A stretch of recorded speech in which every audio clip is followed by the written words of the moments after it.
Hello and welcome to Useful Idiots. I'm your host, Katie Halper. And I'm the other host, Aaron Mate. Thanks so much for being here. Our website, as always, is usefulidiotspodcast.com. Go there to support the show and get bonus content. This week, we'll be speaking to Jenin Younes, who is a civil liberties attorney. And she spent her time under the Biden administration fighting government censorship. And funnily enough, when a new administration took power, she ended up fighting the censorship carried out by the people she used to work with to fight the Biden administration censorship, because a lot of the same people who now are in the Trump administration were complaining about censorship under Biden. They're now trying to deport people literally for just believing that Palestinians are human beings. So Jenin has some very unique insight into this whole crackdown, and she'll be joining us to discuss. Yeah, and she makes some really convincing points for conservatives out there who are supporting what the Trump administration is doing.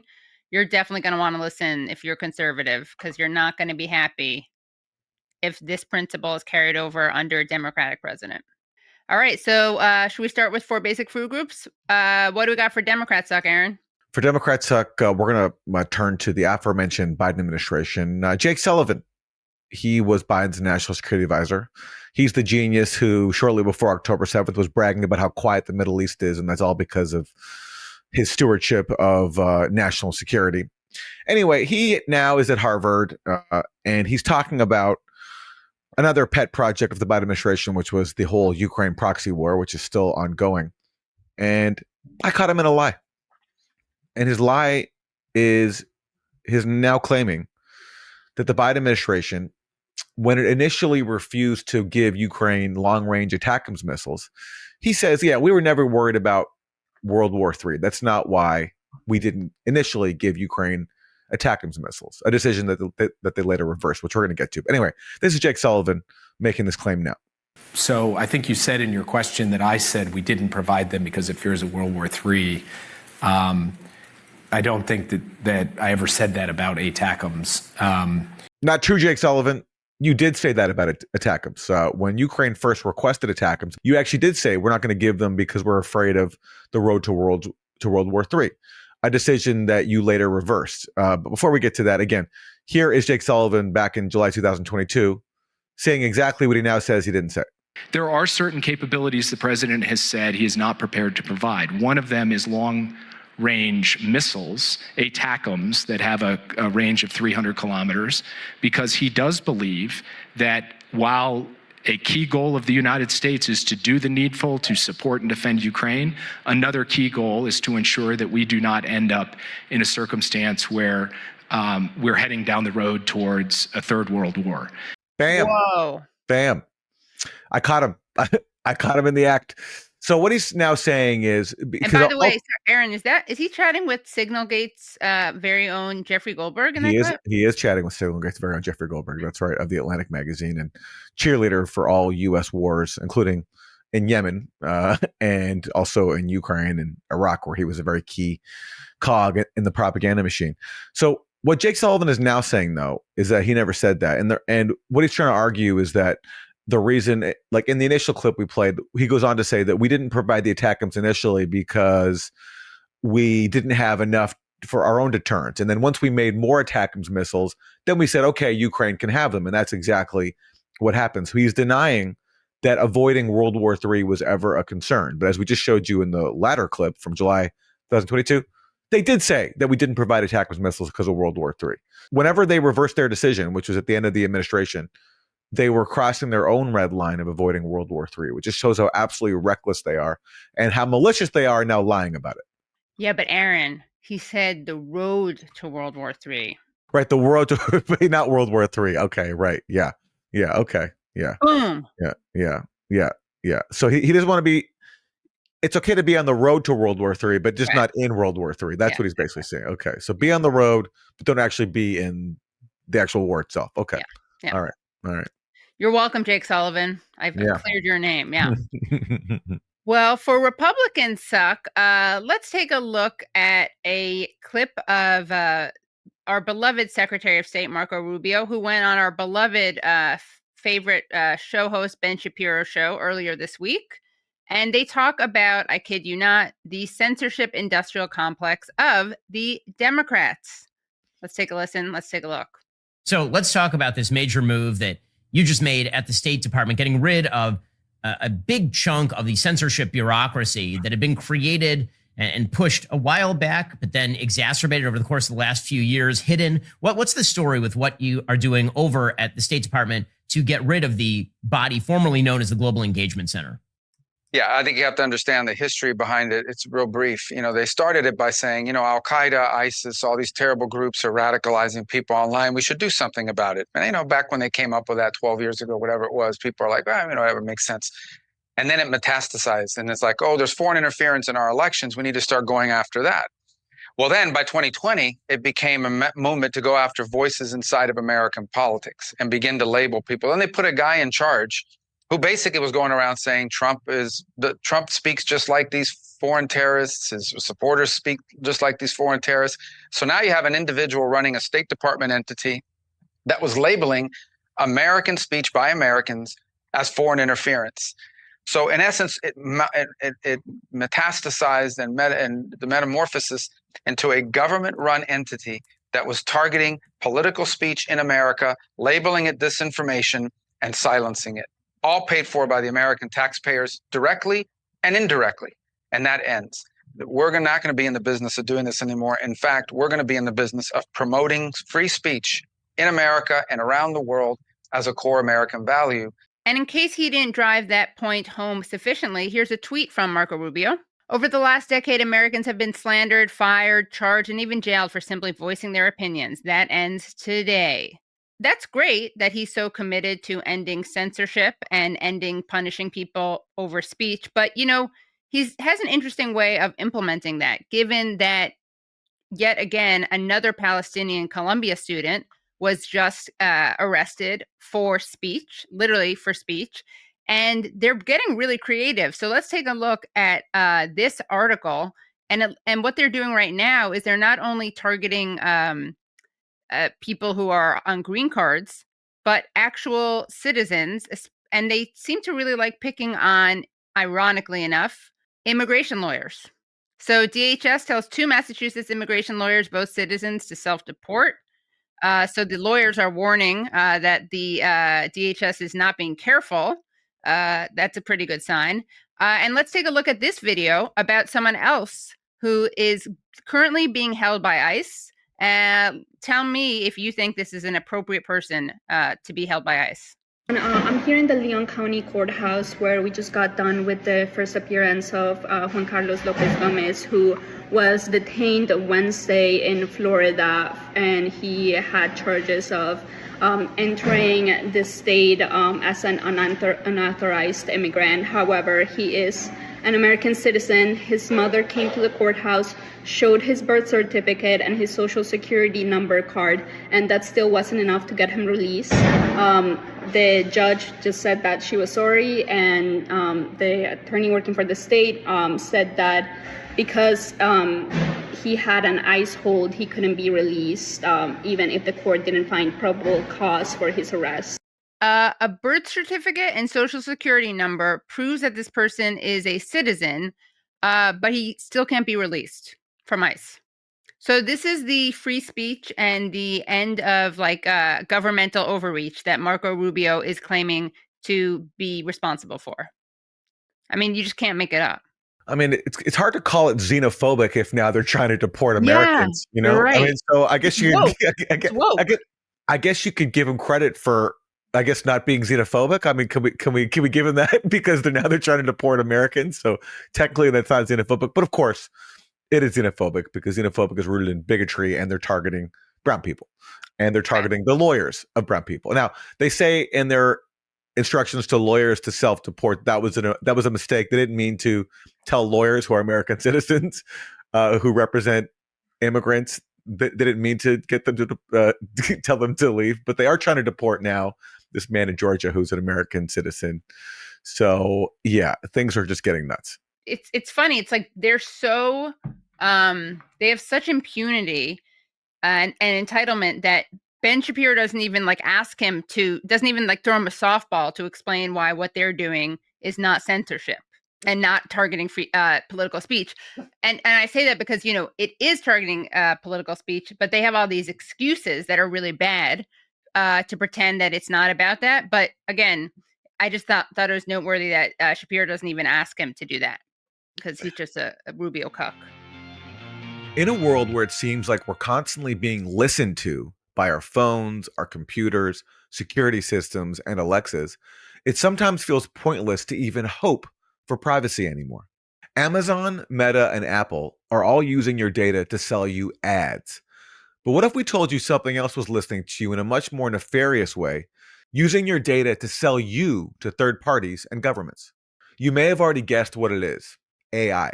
Think about what we tell these AI platforms: our thoughts, dreams, sensitive questions, business ideas, and more. They take all this information, tie it to your identity, and then sell it. ChatGPT literally has the former director of the NSA sitting on their board right now. Here's an alternative we actually trust. Today's sponsor, Venice.ai. Venice.ai is a generative AI platform that is private and permissionless. Here's how they do it. They utilize leading open source AI models to deliver text, code, and image generation to your web browser. There's no downloads, no installations of anything. Messages are encrypted, and your conversation history is stored only in your browser. And check out their Pro plan, which gives you access to PDF uploads for summaries or insights, plus high image limits and limitless text. If you want to use AI without fear of handing over your most intimate thoughts to a corporation or the government, you can get 20% off a Pro plan using our link, venice.ai/useful, and code USEFUL. Click the link in the description to get started. All right, for Isn't That Weird, let's turn to some royal family news. We don't really cover the royal family here on Useful Idiots, but this is a worthy exception. Here's the news via Mint Press.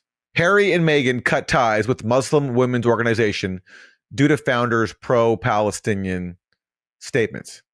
The Archwell Foundation, founded by Prince Harry and Meghan Markle, has severed its relationship with the Milwaukee Muslim Women's Coalition.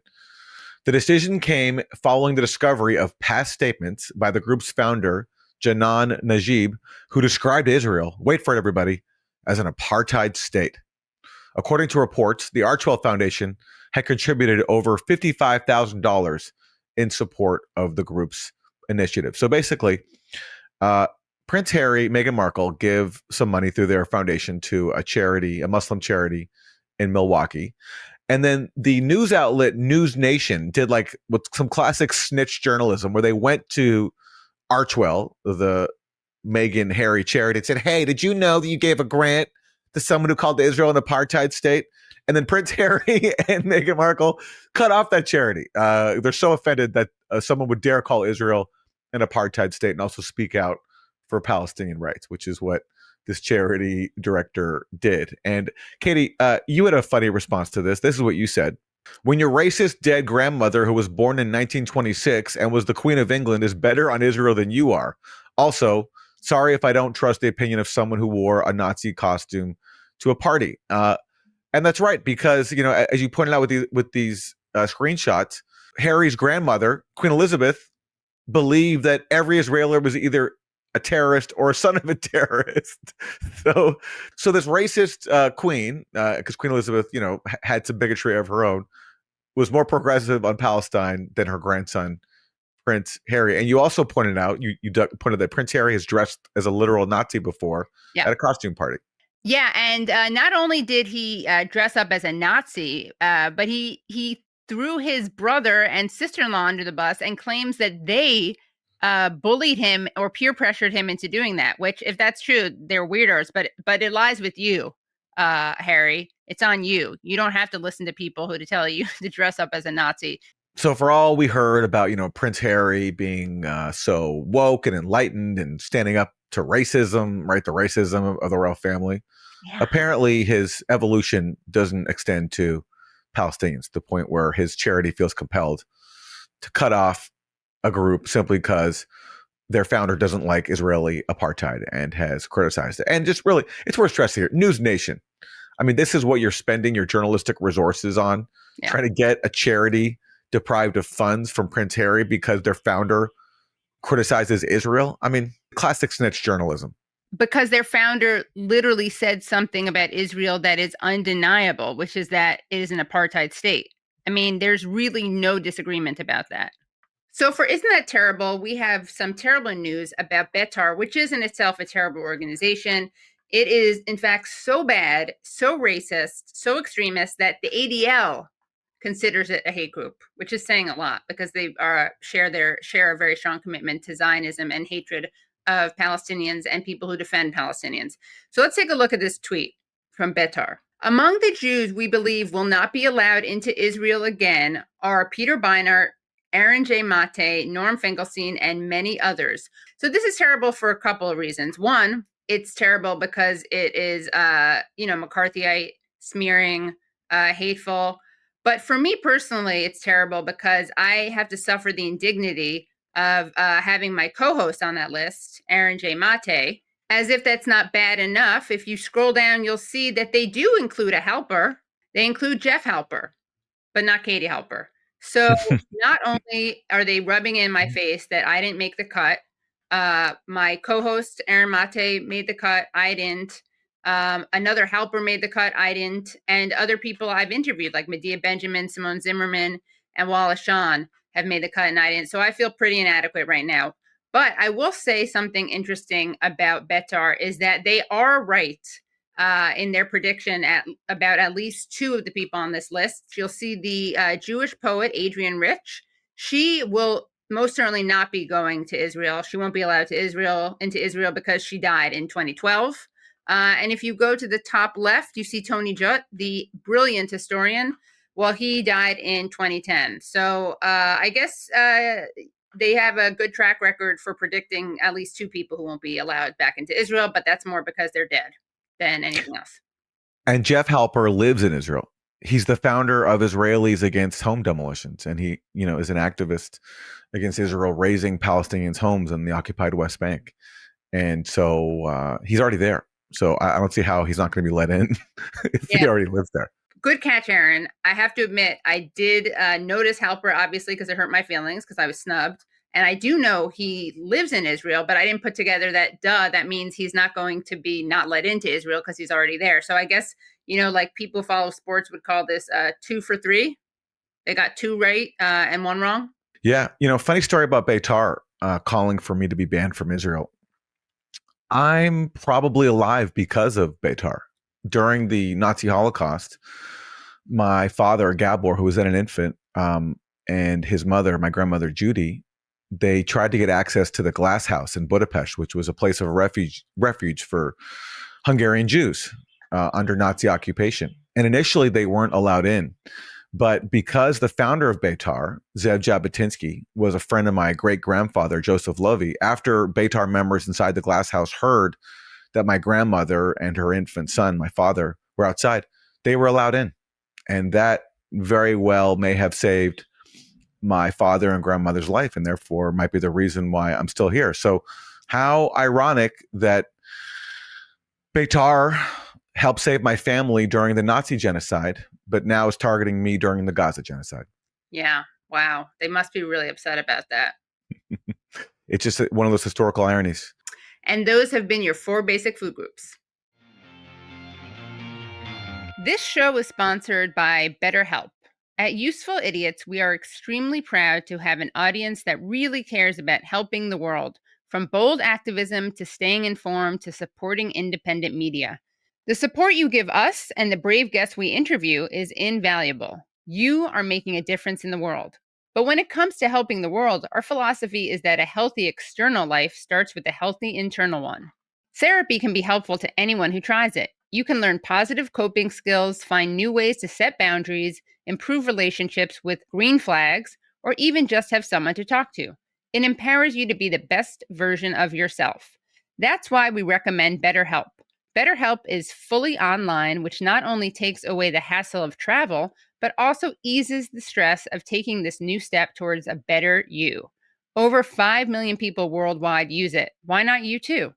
Access a diverse network of more than 30,000 credentialed therapists with a wide range of specialties to find the right person for you and easily switch therapists anytime at no extra cost.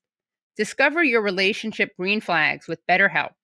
Visit betterhelp.com/useful today to get 10% off your first month. That's BetterHelp, HELP.com/useful. For this week's interview, we're going to talk about the crackdown on free speech by the Trump administration going after people who support Palestinian rights, and meanwhile also deporting undocumented immigrants without any due process and labeling them to be terrorists and gang members with zero evidence. And our guest for this is Jenin Younes. She is a civil liberties attorney, and she recently served as a senior special counsel on the House Judiciary Committee's Weaponization of Government subcommittee when they looked into the Biden administration's role in censoring speech on social media. And irony upon irony, some of the same people who Jenin Younes has worked with to fight censorship under Joe Biden, they're now pushing censorship under Donald Trump. So she has a really unique perspective on this whole censorship issue, and she is here with us to discuss.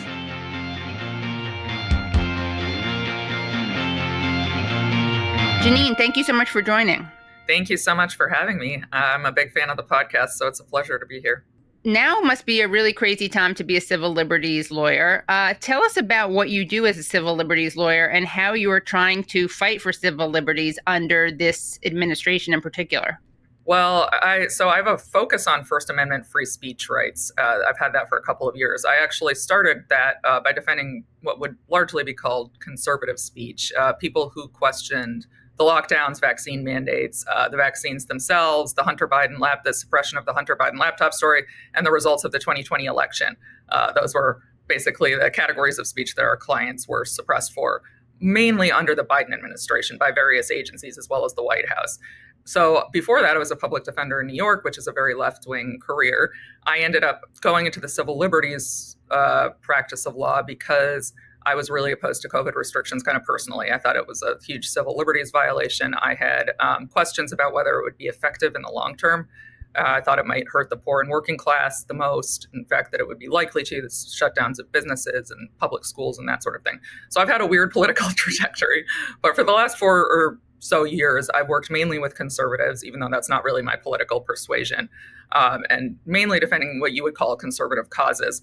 Obviously, that's sort of changed since October 7th. A lot of the speech suppression that's been going on has been pro-Palestine speech. My organization has not taken a position on that specific issue. So my advocacy has been in my personal capacity. So I've been writing about it, speaking to people about it, doing interviews, and sort of explaining why what is happening now under Trump is probably the most severe civil liberties and free speech violation of not just my lifetime. I would say modern history and possibly all of American history. Well, say more about that. Why is the current censorship so historic? Well, throwing people in ICE detention and putting them in deportation proceedings for writing op-eds is historically unprecedented. I don't think there's been anything like that ever. You had some, during the Red Scare, there was some sort of echoes of that. People were deported for belonging to the Communist Party. I think that there were cases where the Supreme Court upheld those deportations.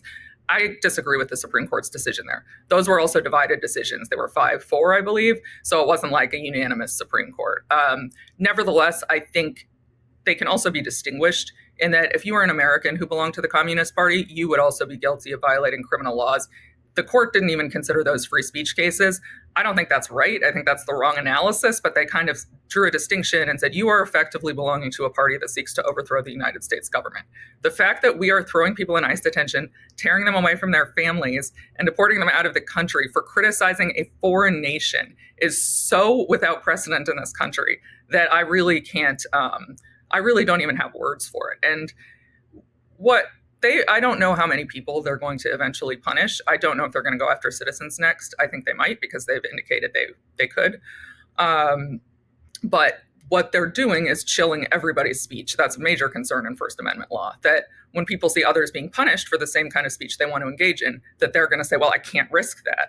I can't risk being deported. I can't risk going to prison. So I'm just going to shut up.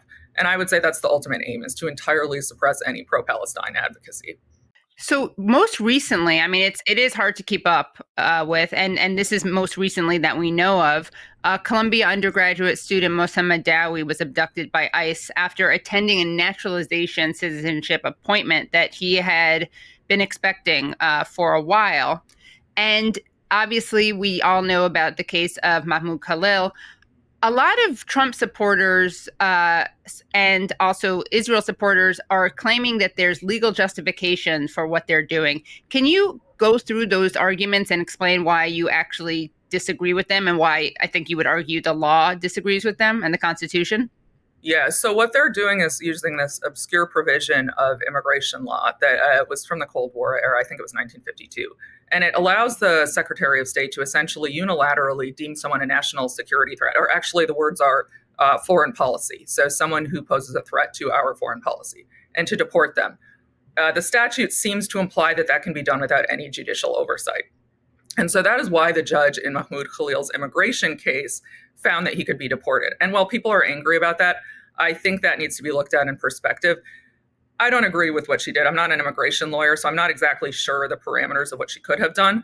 I think it's a fair reading of the statute that it actually does allow the secretary to make that determination unilaterally. I think the problem is the statute is unconstitutional. So Khalil and most of the other people who've been detained or put in deportation proceedings, like the South Korean woman, Chung, they have also filed habeas petitions in federal court challenging the constitutionality of the statute and basically saying the First Amendment does not allow the government to punish people for speech. And it's important to remember what the language is of the First Amendment. It says, Congress shall make no law abridging the freedom of speech. It's a restraint on government. It has nothing to do with the immigration status of the speaker. And all of the sort of reasons that the framers included the First Amendment in the Bill of Rights apply to non-citizens. You know, that speech is a human right. It's a natural human right. It doesn't come from the government. That the best way to reach good ideas is through open debate, not censorship. All of those, that doesn't have to do with your immigration status. And in fact, I would make an argument that people like Khalil and all of these people have ideas that should be heard. They have experiences. Khalil is a Syrian refugee. He grew up in Syria because his family was kicked out of Palestine. Americans should know about this. This is exactly why we have a First Amendment. So both from a legal and from a philosophical perspective, this is clearly wrong. So hopefully, and there has been no decision from a federal court judge in these cases. So hopefully the federal judiciary will recognize that this statute is not consistent with the First Amendment. The other option is for them to narrow it and say Congress clearly intended this only apply to actions that exceed speech. So you have to actually provide some sort of material support for terrorism or something like that. Right. And a lot of people are parroting this argument that, as you pointed out, is not actually constitutional. And they're just like making it up. As this is like one of the most frustrating parts is watching people like cosplay as legal experts. They're like, but he's not a citizen. So of course the First Amendment doesn't apply. It's like, no, that's just not true. Yeah. Well, and conservatives who make that argument should realize how it could be used against them. The argument that Rubio is making is that it's our foreign policy to fight anti-Semitism abroad. Now we know that the State Department has adopted the IHRA definition of anti-Semitism, which includes criticism of Israel, various forms of criticism of Israel, as well as advocacy for Palestinian rights. So basically what they're saying is advocating for Palestinian rights or criticizing Israel conflicts with our foreign policy, and therefore we can deport people who do that. That's completely crazy. And imagine if you have I keep telling my conservative friends this, you have a President Newsom in a few years, and he says it's our foreign policy to struggle for LGBTQ rights abroad, for equality for trans people. That's our foreign policy. And so if you say you don't think trans women should be in women's sports, which a lot of my friends think, then you can be deported if you're not a citizen for saying that. It's exactly the same logic. And so once you open the door to this kind of thing, you're in real trouble, and it'll be used against you sooner than you think. So do you think that this will end up at the Supreme Court? This tension between Marco Rubio's law where he's saying I can deport someone or I can revoke their visa if they undermine my foreign policy versus the protections to free speech that everybody has? Yes, I think it will almost definitely. I don't know whose case it will because it just sort of depends on which one gets there first, and they're on different tracks. Judges move at different speeds.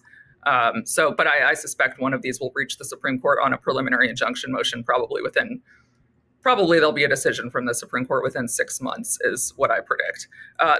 So to be clear, this provision under which Khalil and the others are being charged and deported is very, very rarely used, so much so that there's only one federal court decision ever. And that judge, who happened to be Trump's sister, Judge Barry, in the Northern District of New Jersey, I believe, or District of New Jersey, found that the law was unconstitutionally vague, which basically means you are not on notice of what the law punishes, and so it's unconstitutional. You can't conform your actions to the law. She implied that insofar as it seemed to implicate speech, it would be unconstitutional. It's important. I was called out on Twitter for this. That decision was reversed by the higher court, the Third Circuit, but not on those grounds. There was a procedural jurisdictional issue. They basically found that she didn't have jurisdiction. So they didn't say that her reasoning was wrong or anything like that. So I think courts will find her reasoning persuasive. The reasoning of Trump's own sister, that is an irony upon an irony. Yes. A family divided. Speaking of irony, let's hear from Secretary of State Marco Rubio, because even as he is presiding over this crackdown on free speech, he's still claiming to be a defender of free speech. And he's given a couple interviews recently. Here he is talking to Mike Benz about how much he cares about free speech.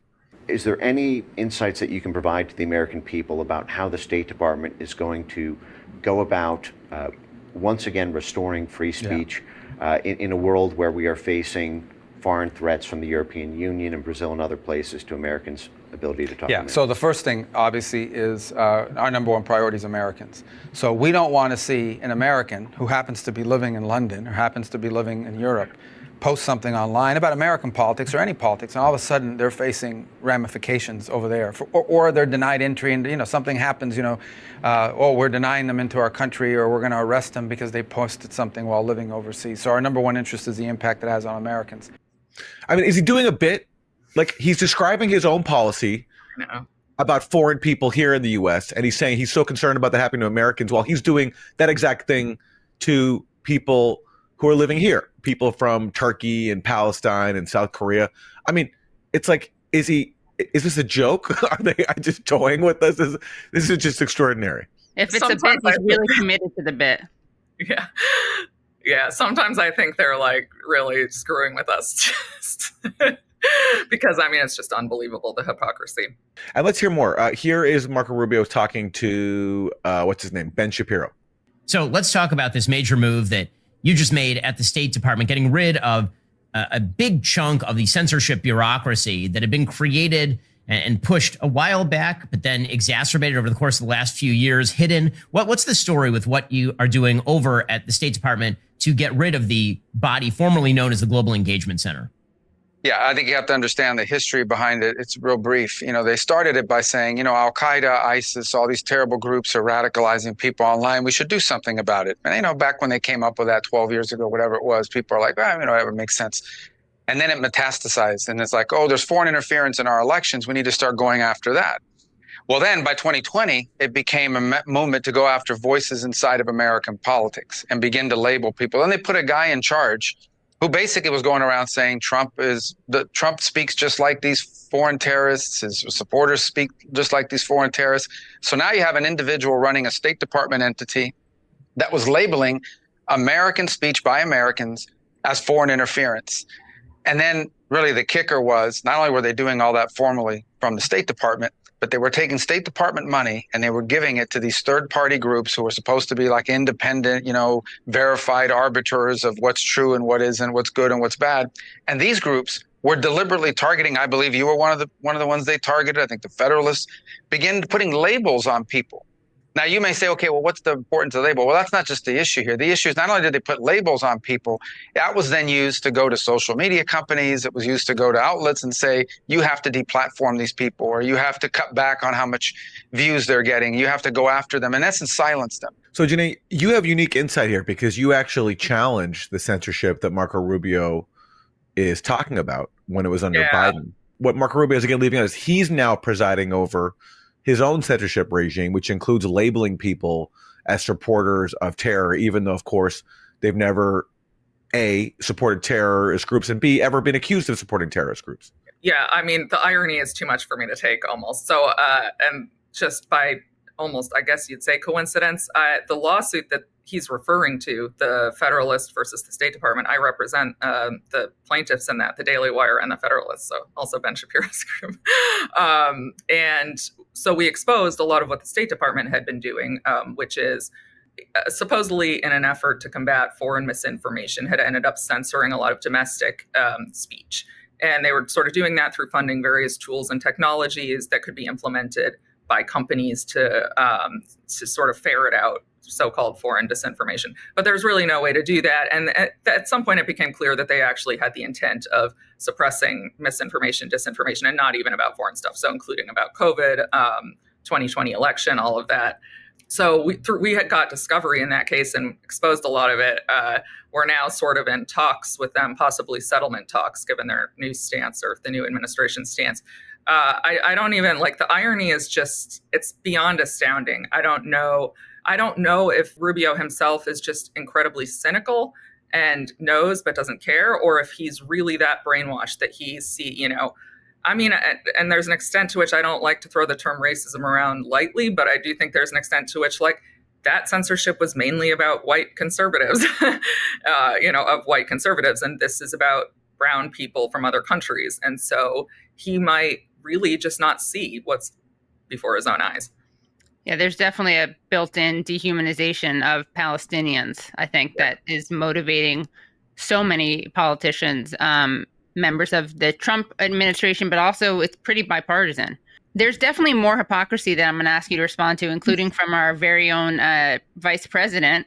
Hopefully you respond to that, won't get you kicked out, deported or locked up. But returning to the story of Mohsen Madawi, you tweeted out a clip of a video of him being interviewed by 60 Minutes. So I want to show that clip and then also something that you said about it on Twitter.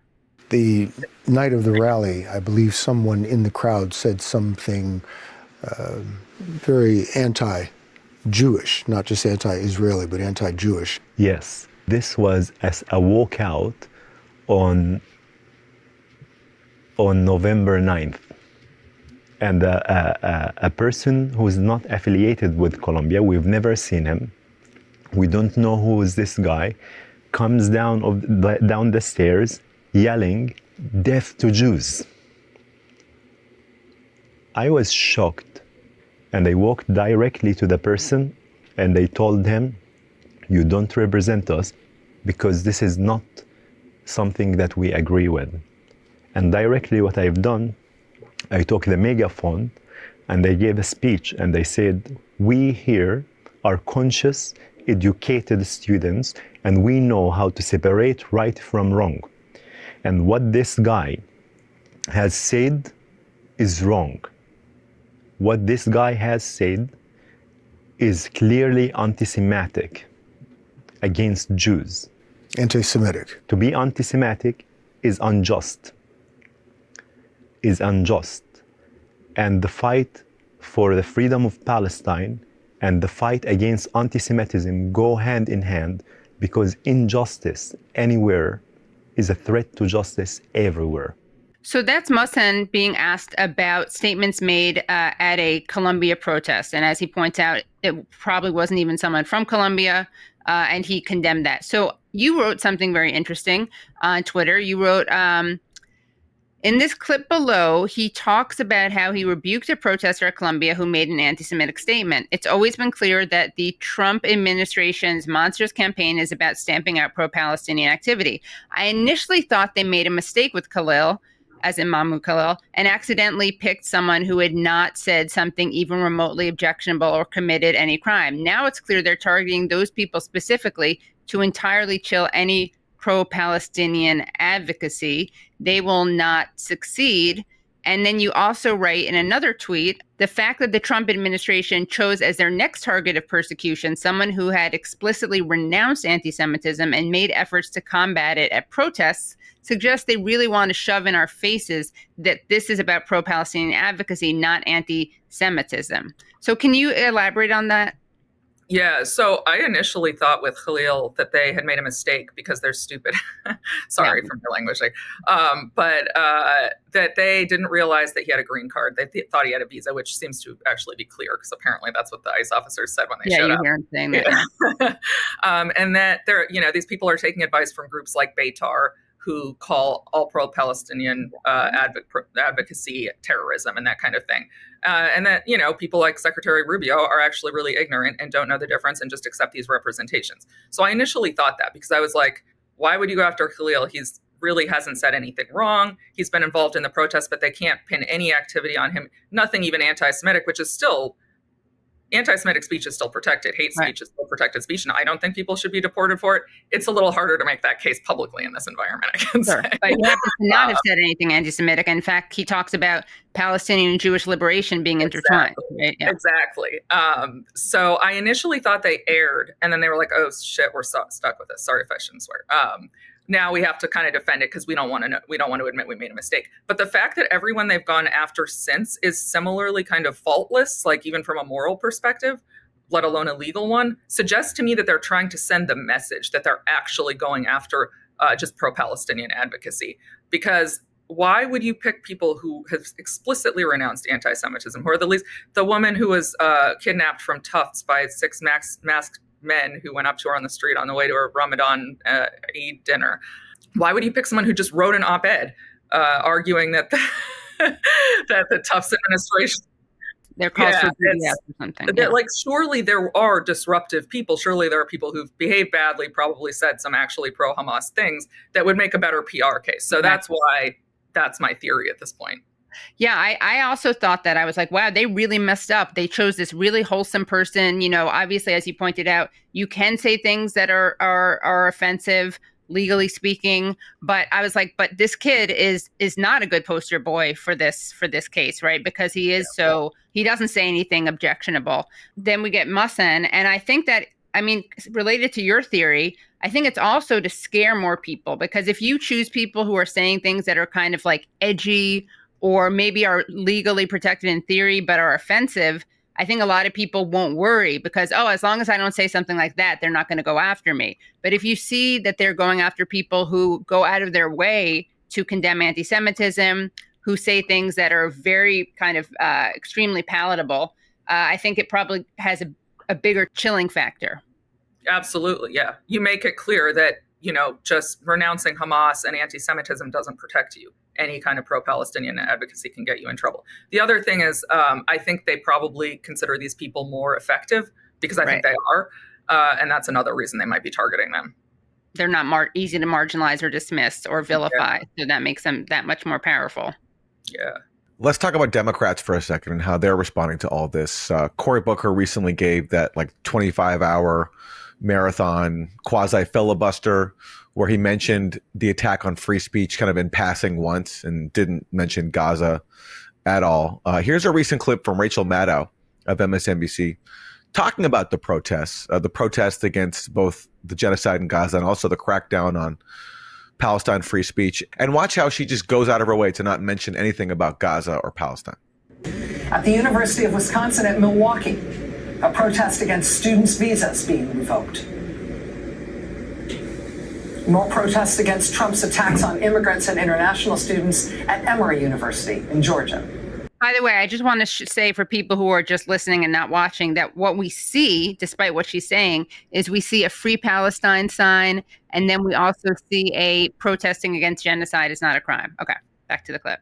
In Burlington, Vermont, a protest outside the detention hearing for Rumeysa Ozturk. She's the Tufts University doctoral student, a Fulbright scholar, who was snatched off the street and taken to a prison in Louisiana by masked Trump agents who didn't show their names and didn't show their faces, put her in an unmarked car.